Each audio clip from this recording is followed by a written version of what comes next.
Bismillahirrahmanirrahim. Assalamualaikum warahmatullahi wabarakatuh. Alhamdulillahi rabbil alamin. Wa bihi nasta'inu ala umurid dunya waddin. Wa ala alihi wa sahbihi ajma'in. Amma ba'd. Pertama-tama marilah kita panjatkan puji serta syukur kepada Allah Subhanahu wa taala atas segala karunia dan nikmat yang diberikan olehnya. Salawat serta salam tak lupa kita haturkan kepada baginda Nabi Muhammad Sallallahu Alaihi Wasallam. Yang kami hormati Ibu Vika selaku dosen pengampu mata kuliah ilmu filologi serta teman-teman yang kami banggakan. Pada kesempatan kali ini, izinkan kami selaku kelompok 2 mata kuliah ilmu filologi menyampaikan materi mengenai sejarah perkembangan filologi di negara Romawi. Sebelum membahas materi tersebut, kelompok kami terdiri dari 7 orang, yaitu saya, Abdul Aziz Sutadi, Umroh, Karisma Zulfa, Nurul Mawaddah, Alia Putri, Zakaria, dan Arif Suledi. Sebelum beranjak ke materi, mari awali dengan membaca basmalah. Bismillahirrahmanirrahim. Berbicara mengenai filologi, sangat erat kaitannya dengan bahasa, budaya, sejarah, antropologi, sosial, serta hukum. Nah, itu semua sangat erat kaitannya dengan kehidupan manusia. Perkembangan filologi dapat dilihat setelah terjadinya perpindahan kekuasaan oleh bangsa Romawi di Eropa Selatan. Pada abad ke-1 sebelum Masehi, perkembangan tradisi Yunani berupa pembuatan resensi terhadap naskah-naskah tertentu, dan perkembangan ini berkelanjutan hingga pecahnya kerajaan Romawi pada abad ke-4 Masehi. Itu terbagi menjadi 2, ada kerajaan Romawi Barat dan Romawi Timur. Peristiwa tersebut tentu saja mempengaruhi perkembangan filologi selanjutnya. Nah, selanjutnya kita masuk ke filologi di Romawi Barat. Kegiatan filologi di Romawi Barat tidak sama dengan kondisi di Romawi Timur. Di Romawi Barat, kegiatan filologi ini mengalami kemunduran karena perhatian masyarakat beralih ke bahasa Latin dan mulai meninggalkan bahasa Yunani lama selain kegiatan filologi diarahkan kepada penggarapan bahasa Latin. Nah, inilah yang dikembangkan karena bahasa Latin dianggap sebagai bahasa ilmu pengetahuan. Adanya pengalihan perhatian dari bahasa Yunani ke dalam bahasa Latin menyebabkan bahasa dan teks Yunani mengalami kemunduran.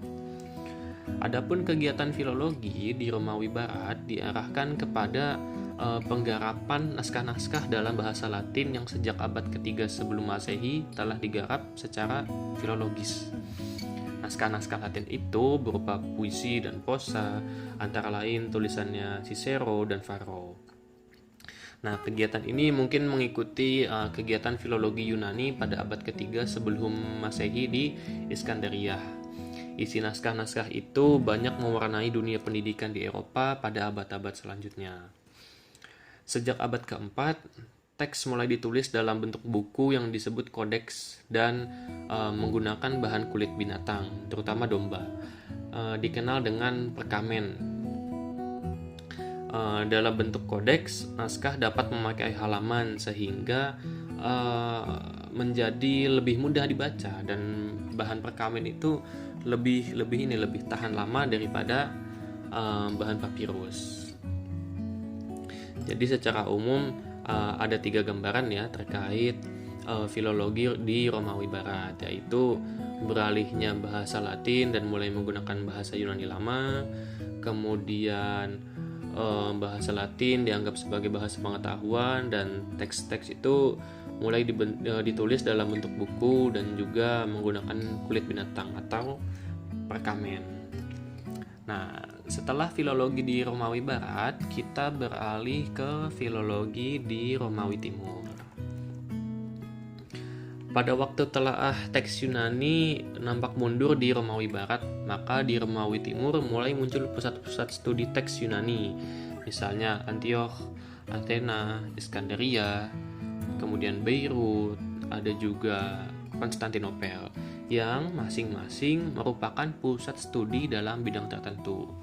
Nah, di Iskandaria menjadi pusat studi bidang filsafat Aristoteles, kemudian Beirut pada bidang hukum dan lain sebagainya. Nah, pusat-pusat studi ini selanjutnya berkembang menjadi perguruan tinggi, yaitu lembaga yang menghasilkan tenaga ahli dalam bidang pemerintahan, pendidikan, dan administrasi. Kemudian, yang kedua, dalam periode ini mulai muncul ya kebiasaan menulis tafsir terhadap isi naskah pada tepi halaman, atau disebut scholia. Prokopius dari Gaza telah membiasakan menulis naskah langsung diiringi scholia dengan bahan yang diambil dari tulisan lain yang membicarakan masalah yang sama. Oleh karena tulisan Prokopius pada umumnya membicarakan mengenai ajaran Bible yang cara penulisan demikian itu dikenal penulisan baru dalam kajian Bible. Nah, kemudian yang ketiga, pada waktu telaah teks Yunani berkembang di Romawi Timur, dirasakan ini kurangnya ahli yang melakukan kegiatan itu.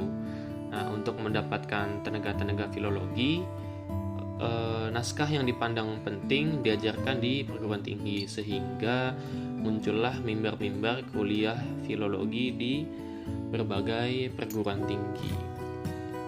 Itu tadi terkait perkembangan filologi di Romawi Timur.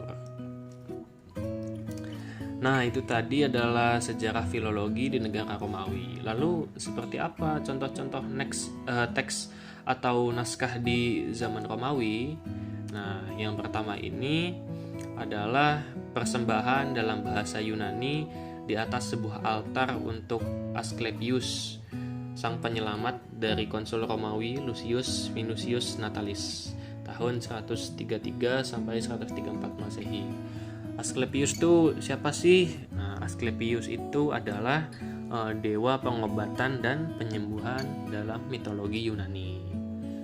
Kemudian contoh yang kedua ada papirus dari abad kelima yang menunjukkan teks pidato Cicero dalam bahasa Latin dan Yunani.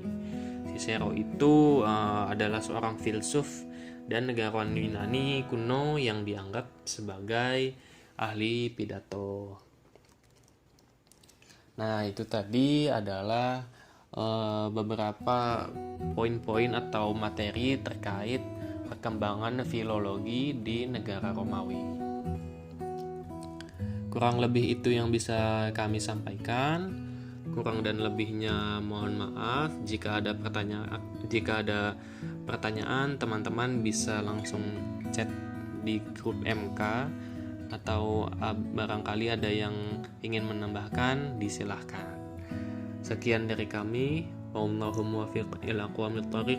Wassalamualaikum warahmatullahi wabarakatuh.